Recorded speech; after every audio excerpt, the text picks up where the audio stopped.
Hello folks, Rob MaximumRD here. I'm trying for the third time to fit this within 10 minutes or so. So this is my response to RetrogamerVX community tag. Let me get right to it. Number one, what is the most important to support a channel? Commenting, rating, or shoutouts? I will say shoutouts are very nice. I like to get them. I like to give them.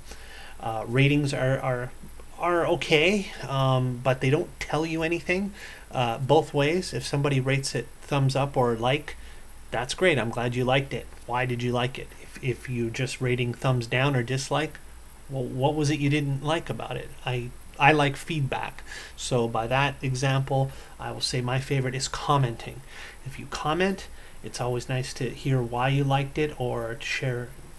I just like to hear your comments, share your experiences, or what was it that really made you excited about the video.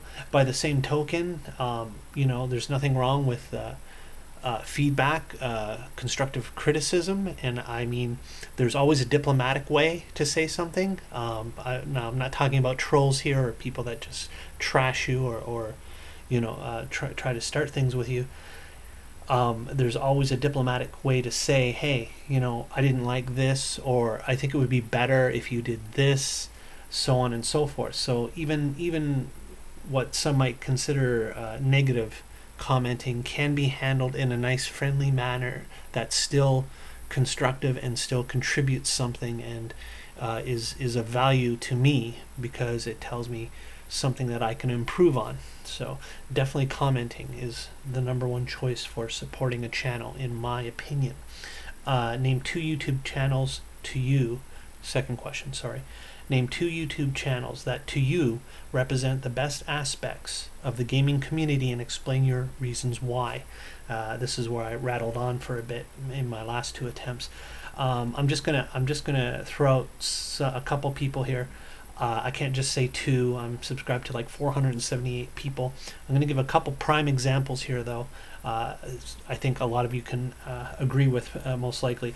Gamester81 and Chipsters, because they produce a lot of content, but number one and most of all, their collections are amazing. Like, their collections are inspiring.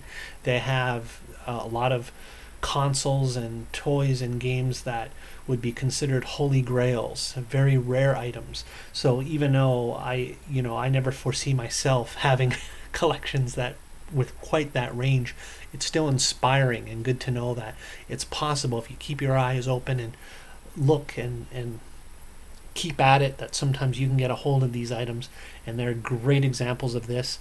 Chipsters, I find it especially very happy and upbeat and enthusiastic. Absolutely love his videos. And Gamester81, as I said, a lot of you already know this fellow in the community. Great guy, great videos, and awesome collections. Very inspiring. By another end of the spectrum, people like Mr. and Television and French Toastland. I'm grouping them together along with a lot of people here, and my point being the young people in the community. It's inspiring, and they're the best aspect of the community because I think in some ways I see a little of myself in them, because when I was that age, I was not into what was considered necessarily popular. Of course, I liked video games, but even before that, I would collect Famous Monsters magazine, where most kids was collecting Superman comics and things like that. But I never cared what everyone else was into. I was into what I liked for my reasons, and I saw things in computers and games that other people didn't see. Like, I was into Amiga when everyone else was into IBM PCs back then in the 80s. In the 80s, 90s. So I admire the fact that such young people get it. Like, I mean, they get it. Okay, they're not fronting, as they say. Like, if I go down the street and I see some teenage guy with a Atari t-shirt on, he doesn't get it. He heard somewhere that Atari was the thing back in the day, and he's trying to look cool or whatever, but he doesn't get it. But people like Mr. and Television and French Toastland and all these other young people who they do videos, I'm very impressed with their collection and what they have to say and their opinion. They're really into it, and that's great. They're not being peer pressured. They're not allowing themselves, all their buddies are on Xbox Live or PlayStation Home, but they don't care. They see the beauty in these classic games and consoles, and I think that's great. We should all support them. We're all going to be gone one day, and this is a young generation that's going to support classic gaming and computing. So that's great. So okay, and the third and last question. I hope I'm not running out of time already.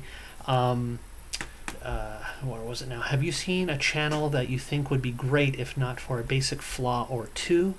If so, without mentioning the channel, what advice did you give? And let me just say, if you think I'm talking about your channel, well, you're probably right, but not necessarily. I've given this same advice on a lot of people's channels, or messaged them and told them, look, I think your channel's great, but here's something I just want to mention.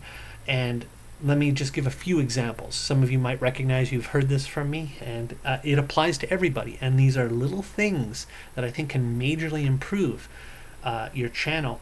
And one of the things is when someone subscribes to me and I go in their channel and I can't read anything, I'm really turned off right there before I've even watched any of their videos. You don't have to have a super channel or incredible background or anything like that, but I would like to be able to read it. I like to be able to read the description, the comments, etc. So make sure it's legible. And one of the big problems is people have beautiful backgrounds and stuff, but their transparency is on too high. So these noisy backgrounds blend with all the lettering and the fonts, and I can't read anything. So go in advanced settings and either majorly turn down transparency or increase the color of your font. Do something so that when you're reading through your channel, proofread it, and you should clearly and easily be able to read the text. Okay, so that's probably my number one thing right there. Another thing is we all have different amounts of money and equipment and things like that.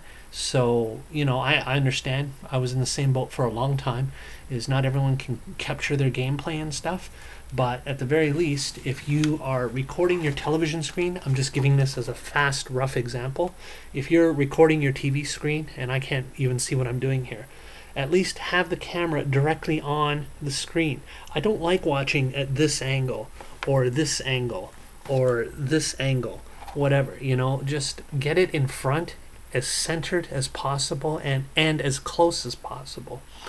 And I know a lot of you are saying, well, all I've got is my webcam. That's fine. Go out and for $5 or whatever it is, pick up a USB extension cable so you can move that camera. USB will go pretty far. So it's just a suggestion, or find a way to locate your video recording device so it's centered in front of the screen. I find it a real turnoff. I'll be honest, I won't watch a lot of videos where everything's on an angle and I can't see it clearly. That's just a fact.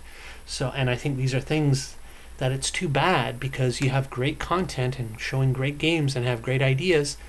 It's too annoying for me to watch. So yeah, those are some of the things that I tell people personally, because I want them to do well. I want them to succeed, and we all have to support each other. So that's my answer. Hopefully this didn't run over time. I'm going to check now. Rob out.